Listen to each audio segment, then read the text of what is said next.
तो दोस्तों एक बार फिर से स्वागत है आप सभी का आपके अपने favourite English learning channel scholar English पर। मेरा नाम है दीपिका कुमावत और मैं इस चैनल पर वेरियस कॉम्पिटिटिव एग्जाम्स के लिए इंग्लिश सब्जेक्ट टीच करती हूँ। तो बेसिकली आज के इस वीडियो में हम डिस्कस करने जा रहे हैं द हिंदू एडिटोरियल का वोकैब एनालिसिस। आशा करती हूँ कि आप इन सेशंस के साथ रेगुलरली जुड़ रहे हैं और इनका बेनिफिट भी उठा रहे हैं, क्योंकि इन सेशंस का मकसद है आपकी वोकैब पावर को और ज़्यादा इन्हांस करना। और ये जो वोकैब सेशंस है ये बैंक, एसएससी, रेलवे, यूपीएससी या फिर किसी भी कॉम्पिटिटिव एग्ज़ाम के लिए इक्वली बहुत ही ज़्यादा इंपॉर्टेंट है। तो चलिए और ज़्यादा देर ना करते हुए बढ़ते हैं हमारे वोकैब शो की तरफ और जानेंगे कि आज का हमारा सबसे पहला वर्ड कौन सा है। तो हमारा सबसे पहला वर्ड है अबिस्मल। अबिस्मल का मतलब होता है अत्यंत खराब, और ये हमारे पास पार्ट्स ऑफ स्पीच में एग्जेक्टिव है यानी कि विशेषण है। सिनोनिम इसका होता है वेरी बैड या फिर ड्रेडफुल यानी कि खराब होना कोई चीज़। एग्जाम्पल इसका है Sonam receive abysmal reviews for her mediocre food quality, यानी कि सोनम को औसत दर्जे के भोजन की गुणवत्ता के लिए बहुत ही खराब रिव्यूज़ मिले। इस कॉन्टेक्स्ट में हम जो है वो अबिस्मल इस वर्ड का अलग अलग सेंटेंसेस में यूज़ कर पाएंगे। देन इसी के साथ हम आगे चलेंगे हमारे नेक्स्ट वर्ड की तरफ और जानेंगे कि हमारा नेक्स्ट वर्ड कौन सा है। तो हमारा अगला वर्ड है पैरिटी। पैरिटी का मतलब होता है समानता, और ये हमारे पास पार्ट्स ऑफ स्पीच में नाउन है। सिनोनिम इसका होता है इक्वलिटी या फिर सेमनेस यानी कि समानता होना। एग्जाम्पल इसका है gender parity ensure that women and men have equal opportunities, यानी कि लैंगिक समानता यह सुनिश्चित करती है कि महिलाओं और पुरुष दोनों के पास समान अवसर है यानी कि इक्वल अपॉर्चुनिटीज़ है। इस कॉन्टेक्स्ट में हम जो है वो पैरिटी इस वर्ड का अलग अलग सेंटेंसेस में यूज़ कर सकते हैं। तो चलिए इसी के साथ हम आगे बढ़ेंगे हमारे नेक्स्ट वर्ड की तरफ और जानते हैं कि हमारा नेक्स्ट वर्ड कौन सा है। तो हमारा अगला वर्ड है वॉन्टन। वॉन्टन का मतलब होता है जानबूझकर, उसे हम कहेंगे वॉन्टन। ये हमारे पास पार्ट्स ऑफ स्पीच में एग्जेक्टिव है यानी कि विशेषण है। सिनोनिम इसका होता है डेलिबरेट या फिर विलफुल, यानी कि जानबूझकर कोई काम करना, उसे हम कहेंगे डेलिबरेट या फिर विलफुल। अब एग्जाम्पल इसका है the wonton destruction of the ancient monument shock the entire tourist, यानी कि प्राचीन मॉन्यूमेंट जो है एंशंट मॉन्यूमेंट को जानबूझकर पहुंचाई गई हानि ने सभी टूरिस्ट को चौंका दिया। इस कॉन्टेक्स्ट में हम जो है वो वॉन्टन इस वर्ड का अलग अलग सेंटेंसेस में यूज़ कर सकते हैं। देन इसके बाद हमारा अगला वर्ड है रेज। रेज का मतलब होता है विनाश या फिर नष्ट करना, उसे हम कहेंगे रेज। ये हमारे पास पार्ट्स ऑफ स्पीच में नाउन है। सिनोनिम इसका होता है डिस्ट्रॉय या फिर डिमोलिश, यानी कि तहस नहस करना, बर्बाद कर देना या फिर विनाश करना, नष्ट करना, उसे हम कहेंगे डिस्ट्रॉय या फिर डिमोलिश। एग्जाम्पल इसका है फायर रेज द बिल्डिंग, यानी कि आग ने इमारत को नष्ट कर दिया।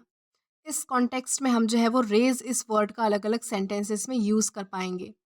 देन इसी के साथ हम आगे चलेंगे हमारे नेक्स्ट वर्ड की तरफ और जानेंगे कि हमारा नेक्स्ट वर्ड कौन सा है। देन इसके बाद हमारा नेक्स्ट वर्ड है एम्बिट। एम्बिट का मतलब होता है दायरा, किसी चीज़ की सीमा या फिर लिमिट, उसे हम कहेंगे एम्बिट। ये हमारे पास पार्ट्स ऑफ स्पीच में नाउन है। सिनोनिम इसका होता है स्कोप या फिर एक्सटेंट, यानी कि दायरा, सीमा या फिर लिमिट। एग्जाम्पल इसका है हर case falls within the ambit of moral law, यानी कि उसका मामला नैतिक कानून के दायरे में आता है। इस कॉन्टेक्स्ट में हम जो है वो एम्बिट इस वर्ड का अलग अलग सेंटेंसेस में यूज़ कर सकते हैं। देन हम इसी के साथ आगे चलेंगे हमारे नेक्स्ट वर्ड की तरफ और जानेंगे कि हमारा नेक्स्ट वर्ड कौन सा है। तो हमारा अगला वर्ड है फैथम। फैथम का मतलब होता है समझना, बहुत सोचने या फिर विचार करने के बाद कोई चीज़ समझ में आना, उसे हम कहेंगे फैथम। ये हमारे पास पार्ट्स ऑफ स्पीच में वर्ब है यानी कि क्रिया है। सिनोनिम इसका होता है अंडरस्टैंड या फिर कॉम्प्रिहेंड, यानी कि सोचना समझना। एग्जाम्पल इसका है he finally manage to fathom the mathematical theorem, यानी कि फाइनली वो मैथमेटिकल थ्योरम को समझने में सफल हो गए।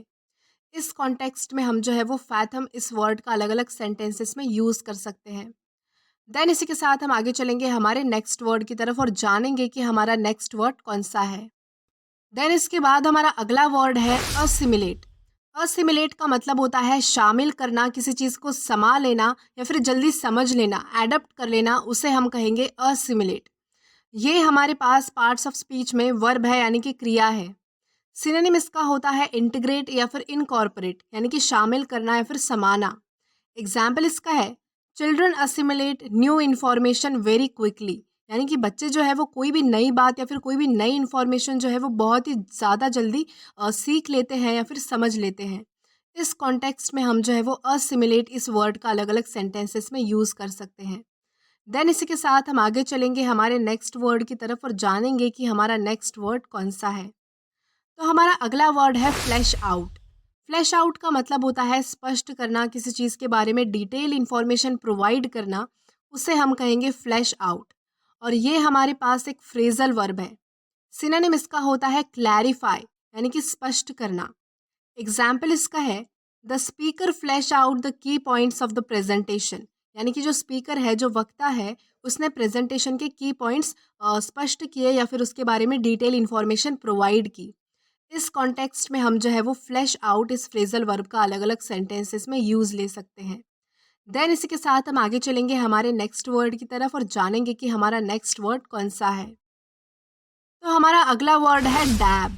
डैब का मतलब होता है छोटी मात्रा, किसी चीज़ का बहुत ही स्मॉल अमाउंट, उसे हम कहेंगे डैब। ये हमारे पास पार्ट्स ऑफ स्पीच में नाउन है।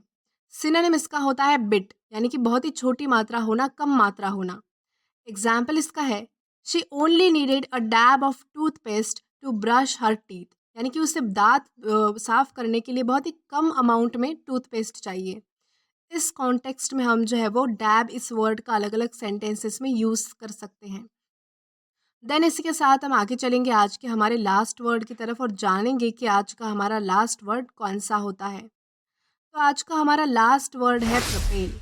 प्रपेल का मतलब होता है आगे बढ़ना, किसी चीज़ को ढकेलना या फिर बढ़ावा देना, आगे बढ़ाना, उसे हम कहेंगे प्रपेल। ये हमारे पास पार्ट्स ऑफ स्पीच में वर्ब है, यानी कि क्रिया है। सिनोनिम इसका होता है पुश या फिर मूव, यानी कि बढ़ना या फिर धक्का देना।